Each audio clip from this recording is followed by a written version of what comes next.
கிருஷ்ணன் ஏன் உடம்பு ஃபுல்லா பாயாசத்தை பூசிட்டு துர்வாச முனிவர் பின்னாடி ஓடினாருன்னு தெரியுமா? அன்னைக்கு அவர் இந்த தவறை தெரிஞ்சே பண்ணனால தான் கால்ல அம்பு இறங்கி இறந்தாரு. இதுக்கு பின்னாடி இருக்கிற கதையை உங்களுக்கு தெளிவா சொல்றேன். கிருஷ்ணரை பிடிக்கும்னா இந்த வீடியோக்கு ஒரு லைக் பண்ணிட்டு சப்ஸ்கிரைப் பண்ணிக்கோங்க. 5000 வருஷத்துக்கு முன்னாடி கிருஷ்ணன் அரசாண்ட காலத்துல துர்வாச முனிவர் கொஞ்ச நாளா கிருஷ்ணனோட அரண்மனையில தங்கி இருந்தாரு. ஆனா அவர் ரொம்ப ஆச்சரியமான ஆளுங்க.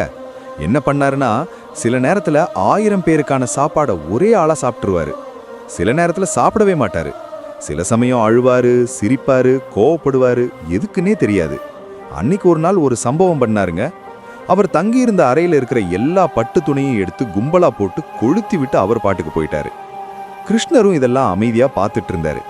அவர் எந்த ஒரு வார்த்தையும் சொல்லல. ஆனா இதுக்கப்புறம் தான் அந்த சம்பவமே ஆரம்பிக்குது. ஒரு நாள் துர்வாச முனிவர் திடீர்னு என்ன நினைச்சாருன்னே தெரியல, கிருஷ்ணரை பார்த்து இந்த விஷயத்தை கேட்டாரு. கிருஷ்ணா, எனக்கு உடனே பாயாசம் வேண்டும்.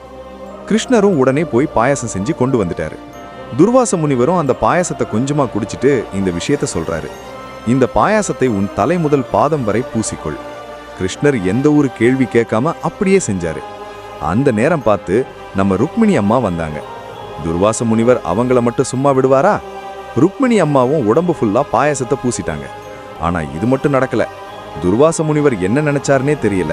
ரதத்துல இருக்கிற குதிரையை பார்த்து அந்த குதிரைக்கு பதிலா ருக்மிணி நீங்க போய் நில்லுங்கன்னு சொல்லிட்டாரு. வருத்தம் என்னன்னா, ருக்மிணி அம்மாவும் அந்த குதிரைக்கு பதிலா போய் நின்னுட்டாங்க.